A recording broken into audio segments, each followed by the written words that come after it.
Olá! A vida, né? Ela tá sempre trazendo desafios, ventos que às vezes parecem que vão derrubar a gente. Mas e se a chave não for lutar contra o vento, e sim aprender a ajustar as velas?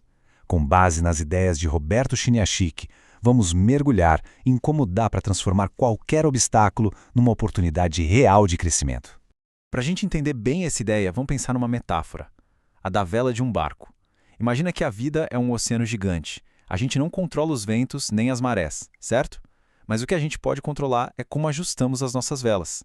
A qualidade da nossa viagem, no fim das contas, não é definida pelo tempo lá fora, mas pela nossa habilidade de navegar. É essa a essência do que vamos conversar. E essa metáfora toda, ela veio de uma história de verdade. O autor estava numa regata e uma iatista, super frustrada, reclamou que o vento estava péssimo. A resposta dele foi daquelas que mudam tudo. Olha, não existe vento péssimo. O que existe são iatistas bons ou ruins. A lição aqui é muito clara, o vento é neutro. É a nossa habilidade, a nossa perspectiva que vai dizer se ele é bom ou ruim pra gente. E aqui que a metáfora fica gigante, se expande para a vida toda. As crises, as dificuldades, os desafios, tudo isso é o vento. E ele sopra para todo mundo, sem exceção. O que realmente vai fazer a diferença não é a força da tempestade, mas a coragem e a técnica que a gente usa para ajustar as velas e continuar seguindo em frente. Bom, se o problema não está no vento, então onde é que ele está? A resposta é que o maior obstáculo não está lá fora, está aqui dentro. É um inimigo interno, o medo. E não é aquele medo de um susto, não. É um medo crônico que se instala quase como um estilo de vida, sabe? E ele vai envenenando tudo, até os momentos bons, com aquela sementinha da preocupação. É fundamental entender que existem dois tipos de medo, como a gente vê aqui. De um lado, tem o medo autêntico. Pensa nele como um alarme útil. É o nosso instinto de sobrevivência falando: "Ei, cuidado, perigo real na área". Já do outro lado, tem o medo falso. E esse é uma prisão invisível. É uma insegurança que não larga, que paralisa, distorce a realidade e sabota os nossos maiores sonhos. E o pior é que esse medo falso é bem sutil. Ele quase nunca chega gritando, "sou pânico". Não, ele usa máscaras. Pode ser aquela paralisia que impede a gente de dar o primeiro passo, pode ser aquela irritação constante com todo mundo, ou a distração que tira o nosso foco do que realmente importa. São só disfarces diferentes para o mesmo inimigo que mora dentro da gente. Então tá, como é que a gente luta contra esse inimigo? Se o medo é o veneno, a confiança é o antídoto. É a vacina definitiva contra essa insegurança toda. Só que confiança não é um sentimento vago, não.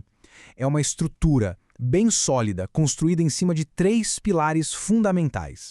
A imagem perfeita para isso é de um banquinho de 3 pernas. Para ele ficar firme, de pé, as 3 pernas precisam ser fortes. Esses pilares são a fé em algo maior que a gente, a confiança nas outras pessoas e, claro, a autoconfiança. Se uma dessas pernas ficar bamba, toda a nossa estrutura emocional corre o risco de desabar. Agora, vamos dar uma olhada de perto em cada um desses pilares. Cada um constrói uma parte diferente dessa nossa fortaleza interior. E entender a função de cada um deles é o primeiro passo para garantir que a nossa base seja firme, sabe? Pronta para qualquer tempestade que vier. O primeiro pilar, então, é a fé. É aquela conexão com algo que transcende, a convicção que traz paz para a alma. É aquele sentimento de não se estar só no universo, de que a vida tem um propósito maior, mesmo quando tudo ao redor parece um verdadeiro caos. O segundo pilar é a confiança nos outros. É acreditar na reciprocidade, na força de se estar junto. Viver isolado é dar espaço para o medo crescer. Por outro lado, quando a gente confia e constrói laços, a gente cria uma rede de apoio poderosa, um verdadeiro escudo contra as dificuldades. E por último, mas não menos importante, a autoconfiança. Esse é o pilar da ação. É aquela certeza que vem de dentro, de que na hora H a gente vai ter capacidade de agir, de perseverar, de achar uma solução. É saber que não importa o tamanho do desafio, a força para superar ele já existe aqui dentro. Para a gente amarrar todas essas ideias, vamos fechar com uma parábola muito poderosa. É uma história que mostra de um jeito que a gente não esquece que o passado não dita o futuro. A escolha, no fim das contas, é sempre nossa.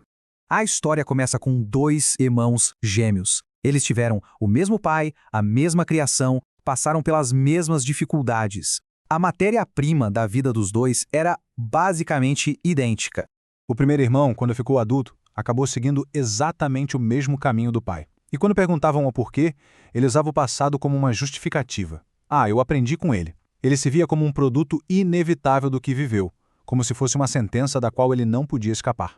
Agora, o segundo irmão, esse construiu uma vida totalmente diferente, de sucesso e felicidade. E a resposta dele para a mesma pergunta foi, olha só que incrível, quase a mesma do irmão, mas com uma conclusão oposta. Foi por causa do meu pai que eu decidi que não faria o mesmo. Ele não negou o passado, ele o transformou em combustível para criar um futuro diferente.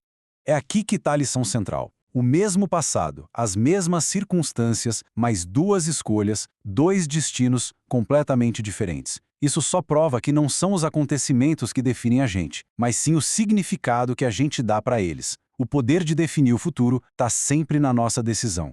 E tudo isso nos leva a uma reflexão final. A vida dá exemplos para todo mundo, lições disfarçadas de experiência.